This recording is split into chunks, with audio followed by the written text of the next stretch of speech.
안녕하세요. 오늘은 2021년 1월 17일 주현줄 후 두 번째 주일 예배 복음 찬양 94장 들으심으로 시작하도록 하겠습니다.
성부와 성자와 성령의 이름으로 아멘.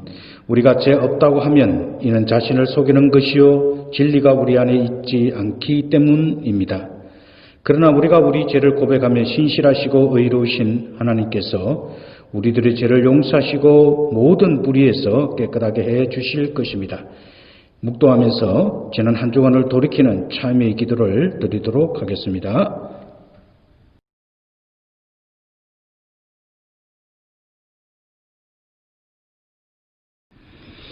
다 같이 하나님 아버지께 우리들의 죄를 고백하십시다. 지극히 자비로우신 하나님, 우리는 우리 자신이 죄의 본성을 가지고 깨끗하지 못함을 고백하나이다. 우리는 하나님을 거역하는 말과 생각과 행위로 죄를 지었으며 당신께서 하라고 하신 것을 하지 않고 하지 말라고 하신 것은 함으로써 당신 앞에 죄를 범하였나이다. 우리는 마음을 다하여 주님을 사랑하지 못했으며 내 이웃을 내 몸과 같이 사랑하라고 하신 말씀을 순종치 않으므로 당신으로부터 영원한 형벌을 받아 마땅한 죄인임을 고백합니다. 이제 비옵나니 당신의 아들 예수 그리스도의 보혈의 공로를 보시고 저희들에게 긍휼을 베풀어 주시옵소서. 저희들의 죄를 용서하시고 새롭게 하여 주시며 인도하여 주셔서 저희들이 당신의 뜻 안에서 기쁨으로 주의 길을 가게 하시고 하나님 아버지의 거룩하신 이름에 영광을 돌리게 하옵소서. 아멘. 전능하신 하나님 아버지께서 우리들을 불쌍히 여기시고 그 외아들 예수 그리스도를 보내시어 십자가에 달려 죽게 하심으로 우리들의 죄를 사하여 주셨습니다. 이제 예수 그리스도를 구주로 믿고 그 주님 앞에 겸손하게 자신의 죄를 고백한 여러분 모두에게 하나님의 부르심을 받고 안수받아 말씀에 송된 나는 우리 주 예수 그리스도의 말씀에 의지하고 그를 대신하여 여러분의 모든 죄를 성부와 성자와 성령의 이름으로 사하여 주노라. 아멘. 오늘 입당송은 27장입니다.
평안에서 주님께 기도하십시다. 주여 우리에게 긍휼을 베풀어 주소서. 위로부터 오는 평화와 우리들의 구원을 위하여 주님께 기도하십시다. 주여 우리에게 긍휼을 베풀어 주소서. 세계와 조국의 평화, 미국과 우리들의 이웃, 그리고 하나님의 교회의 안녕과 모두가 하나됨을 위하여 주님께 기도하십시다. 주여 우리에게 긍휼을 베풀어 주소서. 오늘 2021년 새해 첫 번째 주일, 주현절의 두 번째 주일에 성삼위일체 하나님의 이름으로 모여 예배하며 경배를 드리는 우리 교회의 성도들과 온 세계 하나님의 백성들을 위해 주님께 기도하십시다. 주여 우리에게 긍휼을 베풀어 주소서. 은혜로우신 주님, 우리를 도우시고 구원하시며 위로하시고 보호하시옵소서. 아멘. 성시교독 시편 139편 1절과 10절입니다. 여호와여, 주께서 나를 감찰하시고 아셨나이다.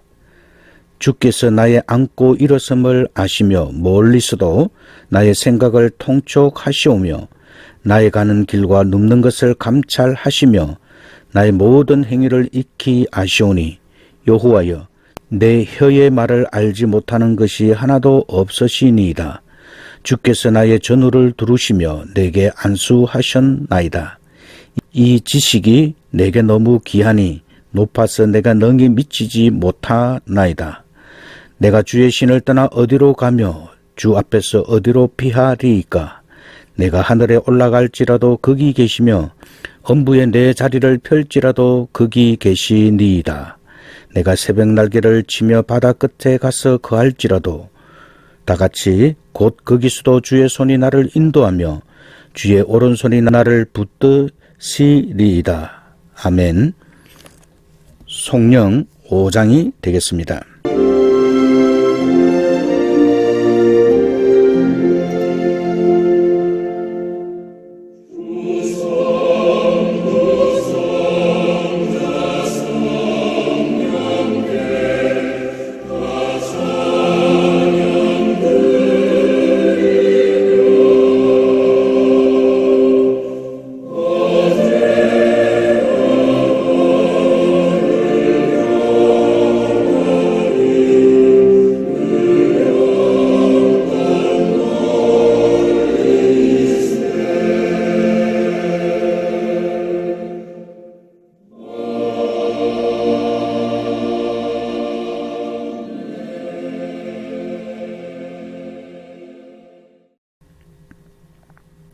주께서 여러분들과 함께 하시기를, 목사님과도 함께 하소서. 다 함께 기도합시다.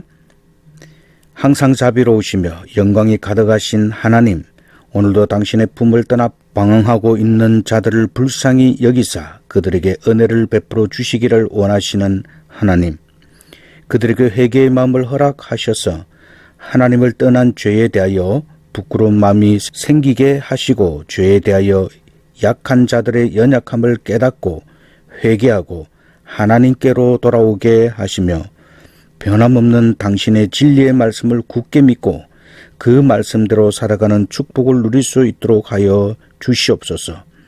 주현절의 두 번째 주일에 우리들의 마음을 모아 신령과 진정으로 하나님께 예배하며 은혜 받기를 원하오니 삼위일체 하나님께서 이 예배를 기뻐 받으시고 저희들에게 은혜를 베풀어 주시옵소서. 지금도 살아계셔서 성부와 성령으로 더불어 영원토록 우리를 다스리시는 당신의 독생자 우리 주 예수 그리스도 이름으로 기원하옵나이다. 아멘. 이제 제1독경은 구약 역사서 사무엘상 3장 1절에서 10절 말씀입니다. 아이 사무엘이 엘리 앞에서 여호와를 섬길 때에는 여호와의 말씀이 희귀하여 이상이 흔히 보이지 않았더라. 엘리의 눈이 점점 어두워 가서 잘 보지 못하는 그때에 그가 자기 처소에 누웠고 하나님의 등불은 아직 끄지지 아니하였으며 사무엘은 하나님의 궤에 있는 여호와의 전 안에 누웠더라. 여호와께서 사무엘을 부르시는지라. 그가 대답하되 내가 여기 있나이다 하고 엘리에게로 달려가서 가로되 당신이 나를 부르셨기로 내가 여기 있나이다. 가로되 나는 부르지 아니하였으니 다시 누우라. 그가 거기 누웠더니 여호와께서 다시 사무엘을 부르시는지라. 사무엘이 일어나서 엘리에게로 가서 가로되 당신이 나를 부르셨기로 내가 여기 있나이다. 대답하되 내 아들아 내가 부르지 아니하였으니 다시 누우라 하니라. 사무엘이 아직 여호와를 알지 못하고 여호와의 말씀도 아직 그에게 나타나지 아니한 때라. 여호와께서 세 번째 사무엘을 부르시는지라. 그가 일어나서 엘리에게로 가서 가로되 당신이 나를 부르셨기로 내가 여기 있나이다.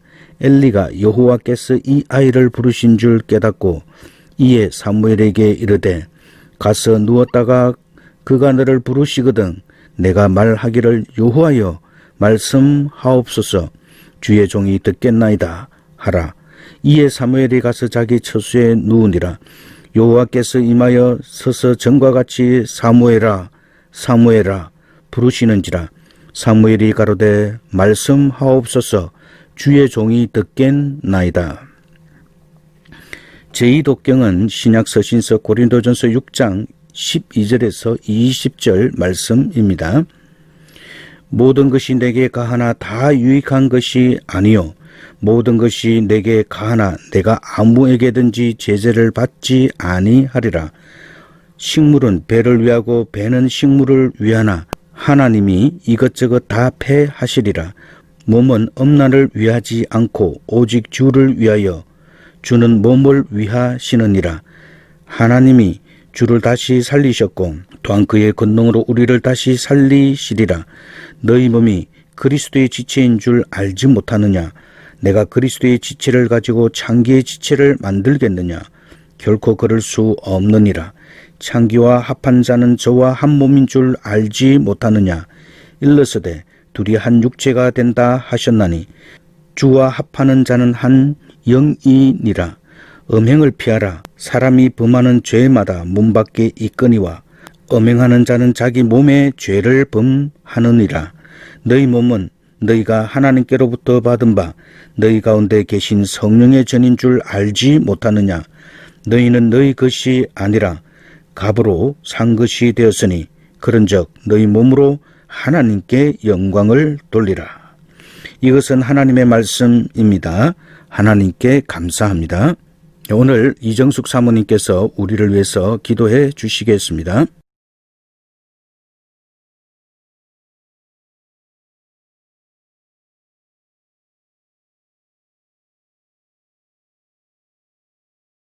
예, 이제 우리 다 일어나셔서 오늘 하나님께서 우리에게 주시는 복음서의 말씀은 신약 요한복음 1장 43절에서 51절 말씀입니다. 이튿날 예수께서 갈릴리로 나가려 하시다가 빌립을 만나 이르시되 나를 좇으라 하시니 빌립은 안드레와 베드로와 한 동네 베세다 사람이라. 빌립이 나다나엘을 찾아 이르되 모세가 율법에 기록하였고 여러 선지자가 기록한 그 일을 우리가 만났으니 요셉의 아들 나사렛 예수니라. 나다나엘이 가로되 나사렛에서 무슨 선한 것이 날 수 있느냐. 빌립이 가로되 와 보라 하니라. 예수께서 나다나엘이 자기에게 오는 것을 보시고 그를 가리켜 가라사대 보라 이는 참 이스라엘 사람이라 그 속에 간사한 것이 없도다. 나다나엘이 가로되 어떻게 나를 아시나이까. 예수께서 대답하여 가라사대 빌립이 너를 부르기 전에 내가 무화과 나무 아래 있을 때 보았노라. 나다나엘이 대답하되 랍비여 당신은 하나님의 아들이시오 당신은 이스라엘의 임금이로소이다. 예수께서 대답하여 가라사대 내가 너를 무화과 나무 아래서 보았다 함으로 믿느냐. 이보다 더 큰 일을 보리라. 또 가라사대 진실로 진실로 너희에게 이르노니 하늘이 열리고 하나님의 사자들이 인자 위에 오르락 내리락 하는 것을 보리라 하시니라. 이것은 거룩한 주님의 말씀입니다. 주님께 감사합니다. 사도신조로 신앙 고백하도록 하겠습니다. 전능하사 천지를 만드신 하나님 아버지를 내가 믿사오며 그 외아들 우리 주 예수 그리스도를 믿사오니 이는 성령으로 잉태하사 동정녀 마리아에게 나시고 본디오 빌라도에게 고난을 받으사 십자가에 못 박혀 죽으시고 장사되어 음부에 내려가셨다가 살만에 죽은 자 가운데서 다시 살아나시며 하늘에 오르사 전능하신 하나님 우편에 앉아 계시다가 저리로서 산자와 죽은 자를 심판하러 오시리라. 성령을 믿사오며 거룩한 공예와 성도와 서로 교통하는 것과 죄를 사하여 주시는 것과 몸이 다시 사는 것과 영원히 사는 것을 믿사옵나이다. 아멘. 오늘의 찬양, 우리 찬양대 찬양으로 하나님께 영광 돌리겠습니다.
오늘 나다나엘의 신앙이란 제목으로 같이 은혜를 받기를 원합니다. 세례를 받으신 예수님께서는 먼저 그의 사역을 시작하시기 전에 사람들을 제자로 부르셨습니다. 특히 예수님을 보라, 하나님의 어린 양이라는 세례 요한의 말을 듣고 안드레와 사도 요한이 제자가 되었고 예수님을 따르게 되었습니다. 안드레는 그의 형제 베드로에게 우리가 메시아를 만났다는 말은 바로 발견하였다는 뜻입니다. 자신이 만난 메시아를 베드로에게 전도하게 됩니다.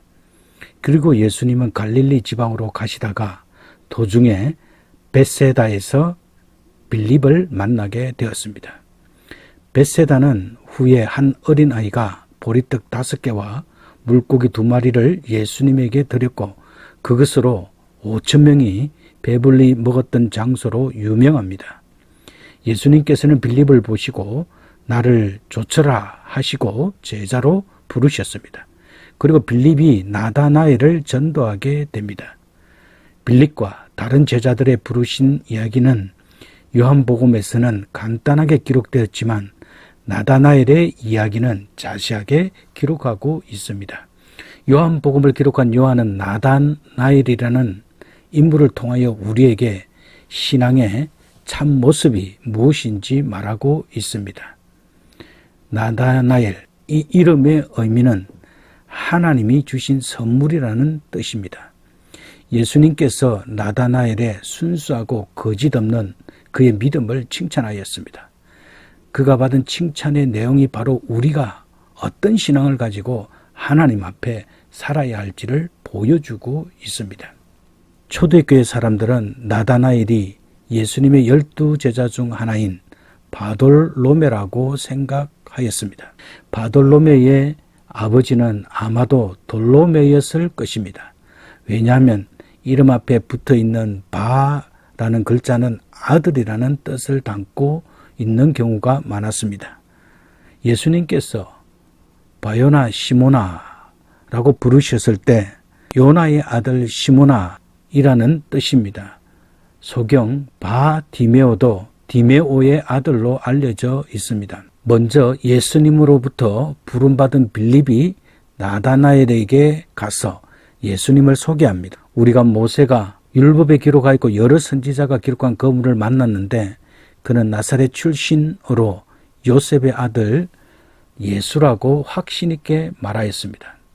빌립은 먼저 나다나엘에게 메시아를 만난 것을 율법책에 기록된 말씀을 근거로 하고 있습니다. 이는 율법에 충실한 다니엘을 죽게로 인도하기 위한 빌립의 열정이 잘 드러나 있습니다. 빌립은 예수님이 율법과 예언에서 기록된 메시아로 구약의 모든 말씀을 성취할 메시아이심을 확신하고 있었다는 것입니다. 빌립은 예수께서 부르셨을 때 적극적으로 응답하여 제자가 되었으며 동시에 예수 그리스도에 대하여 확신 있게 전도하였다는 점에서 그의 놀라운 영적인 안목을 볼 수 있습니다. 참으로 예수 그리스도를 만나고 믿고 따르는 자는 여러 말이 필요치 않다는 것을 보여주고 있습니다. 그러자 이 말을 들은 나다나엘이 대답합니다. 나사렛에서 무슨 선한 것이 나올 수 있느냐? 그 당시 나사렛은 지리적인 영향으로 옛날부터 많은 이방인들이 섞여 사는 동네였습니다.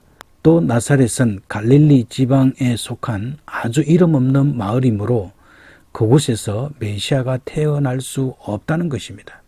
그런 이유로 경건한 유대인들은 나사렛이라는 동네를 부정한 지역으로 여겼고 유대인들 속담처럼 나사렛에서는 선한 것이 나올 수 없다는 말을 하곤 하였습니다. 그런데 빌립은 나사렛의 목수의 아들이라는 예수님의 인간적인 신분도 함께 말하였습니다.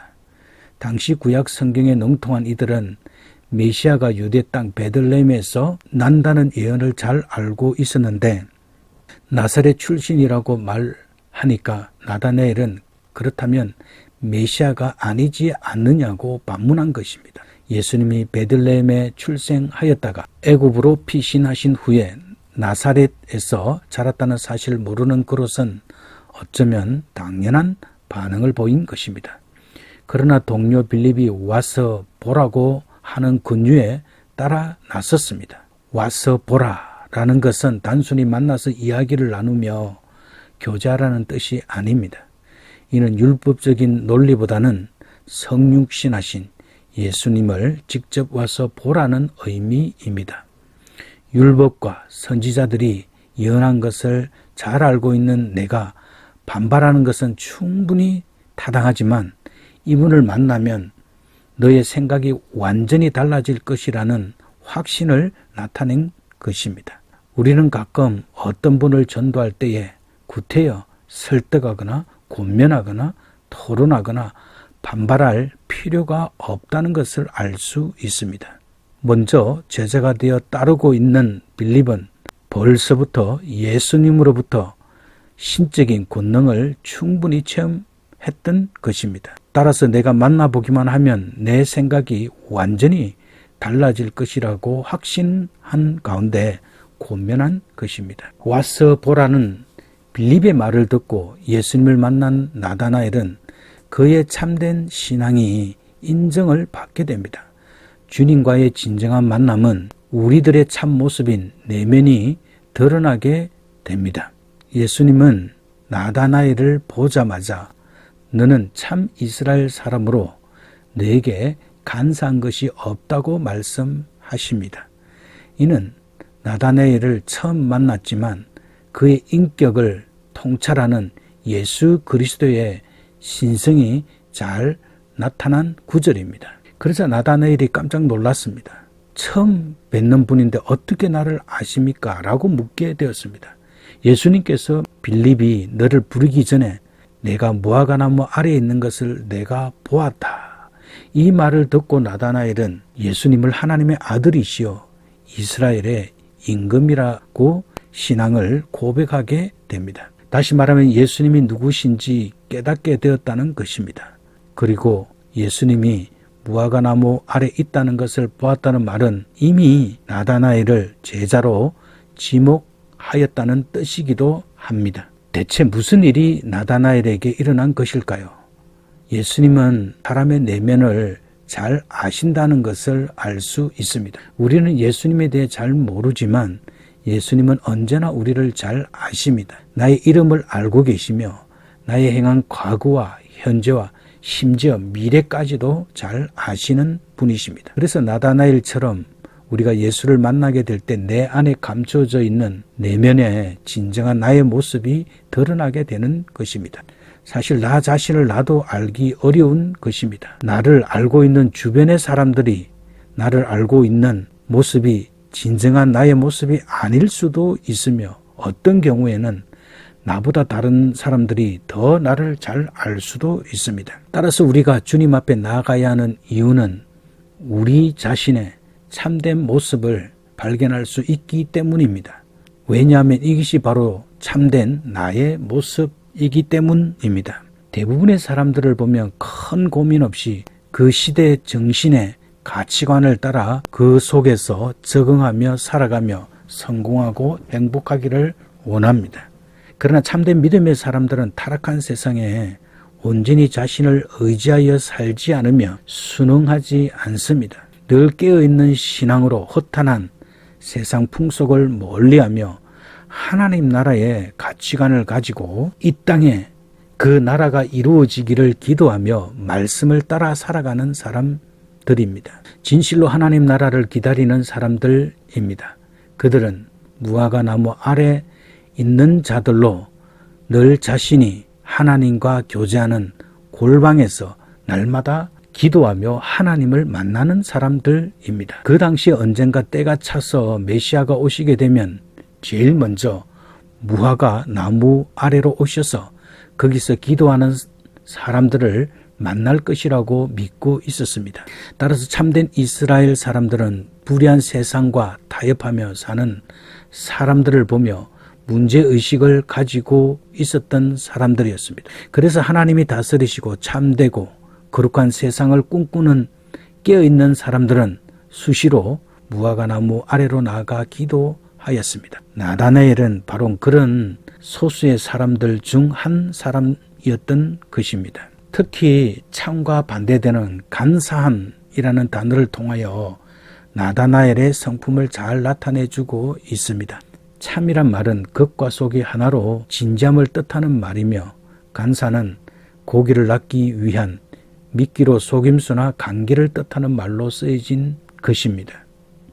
특히 간사하다라는 말은 야곱이 그의 형 에스에게 장자권을 팥죽 한 그릇으로 빼앗기 위해 사용하였던 말로 야곱의 강교한 성격을 나타낸 것입니다. 나다나엘이 야곱처럼 강교한 자가 아니라 메시아 대망을 충실히 기다리며 율법을 연구하며 그 약속을 신실하게 믿고 기도하는 믿음의 사람이었음을 말하고 있습니다.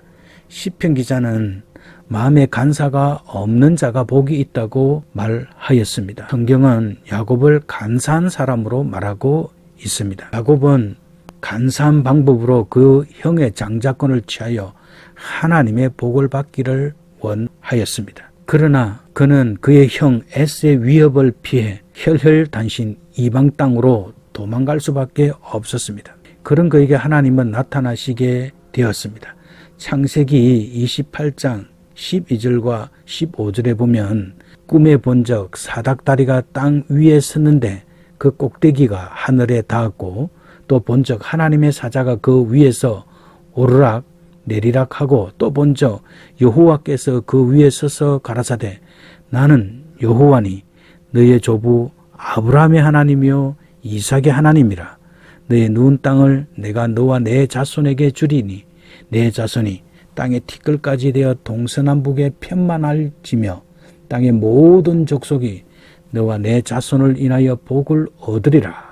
내가 너와 함께해서 내가 어디로 가든지 너를 지키며 너를 이끌어 이 땅으로 돌아오게 할지라. 내가 내게 허락한 것을 다 이루기까지 너를 떠나지 아니하리라 하신 약속을 받게 되었습니다. 그 후 야곱은 외삼촌 집에서 서로 속고 속는 가운데 우여곡절 끝에 큰 부를 이루게 되었고 대가족이 되었습니다. 그는 12 아들들과 함께 그의 형이 있는 고향 땅으로 돌아오게 되었습니다. 그러나 그 형이 400명의 군사와 함께 온다는 소식을 듣게 된 야곱은 그의 가족과 자신의 재물로 그 형의 환심을 사려고 했던 그의 전략이 실패하여 죽음의 공포로 밤을 지내고 있을 때 하나님의 천사가 나타나게 되었고 야곱은 약복강가에서 천사와 씨름하게 되었습니다. 야곱은 약복강가에서 천사와 씨름할 때 당신이 내게 축복하지 아니하면 가게 하지 아니하겠나이다 라고 끝까지 하나님을 붙들고 늘어졌습니다. 이 뜻은 바로 우선 형으로부터 자신을 보호해 달라는 현실적 뜻도 있지만 반드시 약속의 땅 가나안으로 돌아가 조부 아브라함으로 시작된 여호와 하나님을 믿는 가문의 장자가 되겠다는 간절한 소원이며 야곱의 진정성 있는 믿음이었습니다.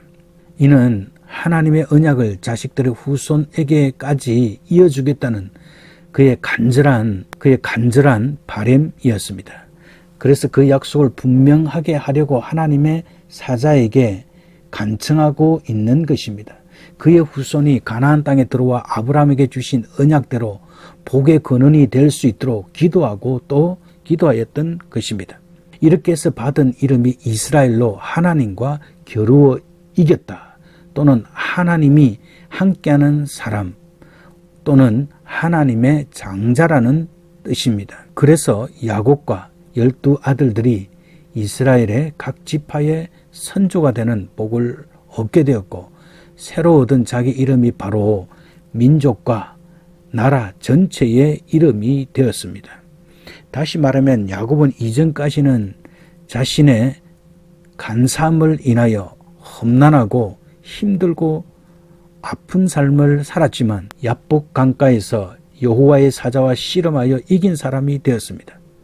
이는 야곱의 끈질긴 기도가 하나님을 이겨 자신의 뜻을 성취한 것이 아니라 하나님께서 약속하셨던 그 언약, 즉 모든 족속이 너와 내 자손을 인하여 복을 얻으리라는 약속을 확정받아 이제는 자기의 지혜인 간사함을 버리고 하나님의 약속하신 언약을 따라 산다는 뜻입니다. 이것이 복을 누리는 삶입니다. 따라서 하나님은 야곱, 즉 속이는 자라는 이름 대신에 이스라엘, 즉 하나님의 언약이 주도하는 사람이라는 복된 이름을 얻게 되었습니다. 따라서 나다나엘이 예수님으로부터 참 이스라엘이라고 불린 이유는 이스라엘에 대한 구속 언약이 이루어질 것을 바라고 사악한 인간의 본성을 따라 살지 않고 하나님의 언약대로 살기를 기도하였던 사람이라는 것입니다. 아마 그가 무화과 나무 밑에서 구약 성경을 실제로 묵상하고 있었던 내용도 자신과 이스라엘의 참 구원에 관하였을 것입니다. 그것도 창세기 28장에 나오는 베델에서 하나님을 만나는 야곱과 창세기 32장에서 나오는 약복강가에서 하나님하고 씨름하였던 야곱의 사건을 묵상하고 있을 가능성이 아주 많습니다. 이제 나다나엘이 예수님의 평범해 보이는 칭찬 한마디에 예수님을 하나님의 아들이요 이스라엘의 임금으로 고백한 이유가 분명해졌습니다. 예수님은 자기가 방금 전 나무 밑에서 묵상했던 내용을 정확하게 아니면 최소한 그가 계속해서 기도해 왔던 것에 대해서 말씀하시면서 자신을 참 이스라엘이라고 말해주었기 때문입니다. 이는 예수님으로부터 도저히 거역할 수 없는 신적 권능을 경험했던 것이 틀림이 없습니다. 나다나엘이 예수님에 대한 그의 고백은 자신의 지성을 동원해 판단하여 확신을 갖고 대답한 것을 의미합니다. 그냥 습관적 또는 가식적 혹은 칭찬에 상응하는 예의를 갖춘 대답이 아니라는 것입니다. 또는 뭔가 홀린 듯이 무의식적으로 내뱉은 대답도 아닌 것입니다. 그렇다고 해서 그가 방금 말한 고백의 구체적이고도 정확한 의미까지 그 당시에 다 알고 있었던 것은 아닙니다. 그는 예수님이 유일한 참 생명의 길이자 구원의 절대적인 진리가 됨을 이제 와 보면서 알게 된 고백입니다. 이 나다나엘의 고백은 이스라엘에 대한 구원의 간절한 염원이 담겨진 온전하고도 진정성 있는 고백이었습니다. 구약 성경에 능통한 그는 메시아를 예언한 시편 2편 6절과 7절을 인용하여 예수님을 그리스도라고 고백할 수 있었던 것입니다. 그 6절과 7절은 내가 나의 왕을 내 거룩한 산 시온에 세웠다 하리로다. 내가 영을 전하노라. 여호와께서 내게 이르시되 너는 내 아들이라. 오늘날 내가 너를 낳았도다. 즉 그는 오실 메시아는 하나님의 아들로서 이스라엘의 진정한 왕이 될 것이라는 확신의 바탕을 둔 고백이었습니다. 그리고 예수님은 거기서 한 가지 말씀을 더 하셨습니다. 무화과 나무 아래에 있는 너를 보았다고 해서 나를 믿느냐? 이것보다 더 큰 일을 보게 될 것이라 하셨습니다. 메시아를 만난 것보다 더 큰 일을 보리라는 것입니다. 메시아를 만난 것보다 더 큰 일이란 무엇을 말하는 것일까요? 예수님의 말씀에 따르면 그것은 하늘이 열리고 하나님의 천사들이 인자 위에 오르락 내리락 하는 것을 보는 것입니다. 이미 말씀드린 대로 하늘이 열리고 하나님의 천사들이 오르락 내리락 하는 장면은 야곱이 베델에서 돌베개를 베고 자다가 목격한 사건이었습니다. 이 사건의 핵심적 의미는 이 땅은 척박한 땅, 곧 죄로 가득 찬 세상과 저기는 하나님이 계시는 거룩한 하늘이 연결되어 있다는 것이고 이 세상과 하나님 나라가 둘이 아니며 연결되어 있으며 지금 우리가 살고 있는 곳이 하늘로 들어가는 분이라는 메시지입니다.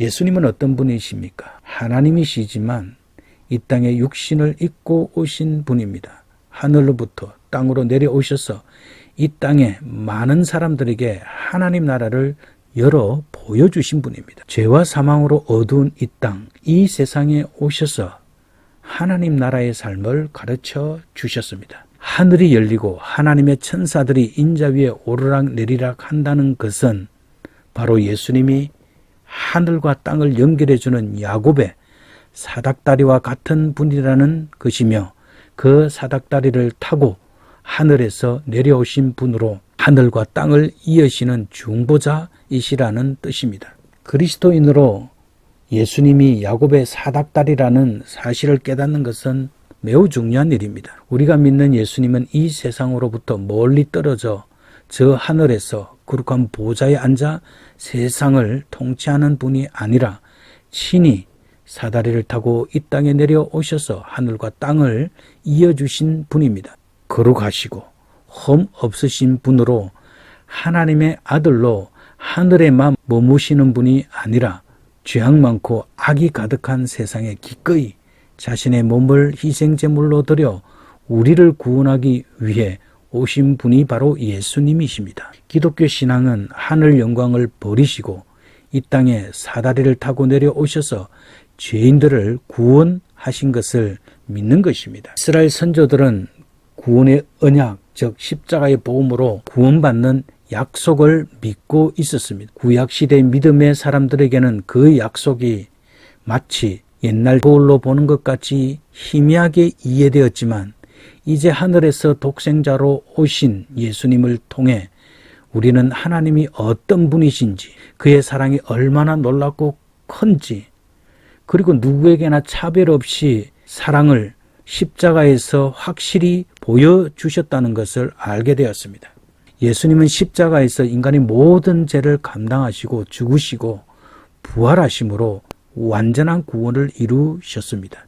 이것이 바로 하늘이 열리는 사건이며 우리의 구원을 성취하는 일을 말씀하신 것입니다. 우리는 하나님께서 선택해 주시고 찾아오시고 또 우리의 지식으로는 미련해 보이는 십자가의 복음의 진리, 즉 절대 구원의 진리이며 참 생명을 구원하는 예수 그리스도를 하나님의 절대적인 은혜와 성령의 역사로 인해 믿게 되었습니다. 이것은 놀라운 신비이며 말로 다할 수 없는 은혜입니다. 우리는 바로 하늘이 열리는 은혜를 받은 자로 평생을 주님께 감사와 찬양과 경배를 드리며 영광을 돌리는 복된 삶을 살아야 합니다. 저는 요즘 미국의 정치와 코로나 사태가 진행되어 가는 것을 보면서 홍해 앞에서 모세를 생각하게 되었습니다. 모세가 이스라엘 백성들을 이끌고 애굽에서 나왔지만 애굽 왕 바로는 군사를 동원하여 뒤따라오게 되었고 이스라엘 자손들은 홍해를 건너야 하는 거대한 시련 앞에 놓이게 되었습니다. 모세는 참으로 난감하였을 것입니다. 그들은 싸울 준비도 되어 있지 않았습니다. 이에 이스라엘은 여호와께 부르짖었습니다. 사실 이 부르짖음은 불신앙적인 아우성이었습니다. 절대 위기 앞에 하나님을 향한 불신앙적인 불만을 노골적으로 드러내게 되었습니다. 그러나 모세는 백성에게 너희는 두려워 말고 가만히 있어서 오늘날 여호와께서 너희를 위하여 행하시는 구원을 보라고 말하였습니다. 그리고 여호와께서는 모세에게 이스라엘 자손을 명하여 앞으로 나아가게 하라고 말씀합니다. 그리고 그 지팡이를 들고 손을 홍해 바다 위로 내밀어 그것을 갈라지게 하라고 말씀하셨습니다. 모세가 그렇게 했을 때 바다는 육지가 되어 이스라엘이 홍해를 건너가게 되었습니다. 올 한 해도 우리는 여전히 코로나뿐만 아니라 여러 가지 재앙들이 이 지구촌을 위협할 뿐 아니라 더 나아가 우리의 신앙도 많은 도전과 위협에 직면할 것 같습니다.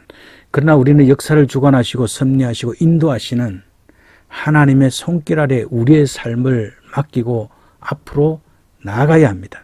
그러면 오늘 하늘이 열리고 하나님의 사자가 오르락 내리락 하는 것을 보게 되리라라는 그 하나님의 은혜를 체험하게 될 것입니다. 우리의 삶은 2021년도에도 하나님께서 열어주셔야 됩니다. 하나님께서 열리는 그 은혜 안에서 우리 모두가 다 믿음으로 승리하게 되시길 주님 이름으로 축원합니다. 기도하도록 하겠습니다. 살아계신 하나님 아버지, 오늘도 주님께서 나다나엘의 신앙을 통해 참된 신앙의 길이 무엇인지 보여주셨습니다. 우리의 마음이 세속에 물들지 않고 오직 하나님 나라를 바라보고 하나님의 구원을 위해 기도할 수 있도록 도와주시옵소서. 우리의 신앙이 주님 앞에 서게 될 때 참되고 하나님 앞에 진실된 모습이 드러날 수 있도록 도와주시옵소서. 그리하여 주님 앞에 칭찬받는 성숙된 신앙인으로 살아가게 하시고 우리의 삶 가운데 하늘이 열리는 하나님의 은혜를 힘입어 살아갈 수 있도록 인도해 주시옵소서. 특별히 우리 가운데 전도해야 할 사람을 놓고 기도하는 가운데 있습니다.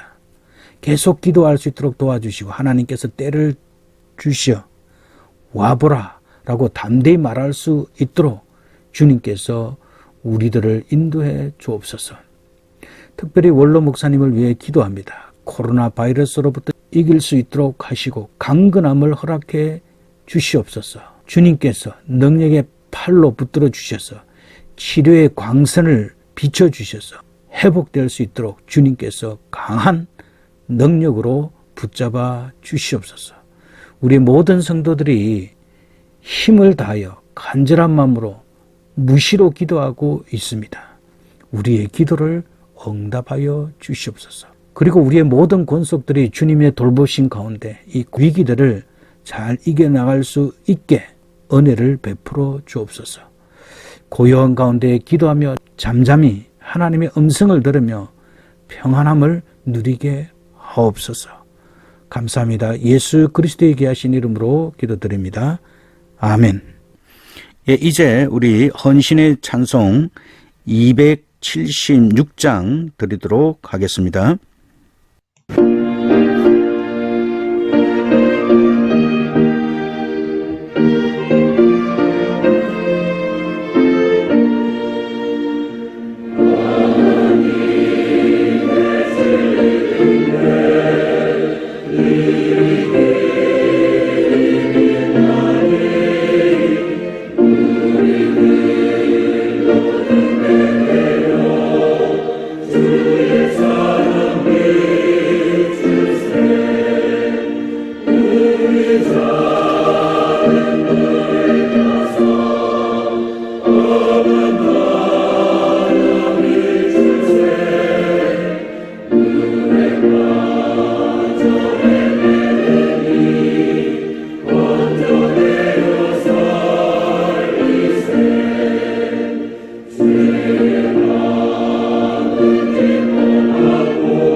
축도하심으로 예배 마치도록 하겠습니다. 여호와는 내게 복을 주시고 너를 지키시기를 원하며 여호와는 그 얼굴로 내게 비치사 은혜 베푸시기를 원하며 여호와는 그 얼굴을 내게로 향하여 드사 평강 주시기를 원하노라. 아멘.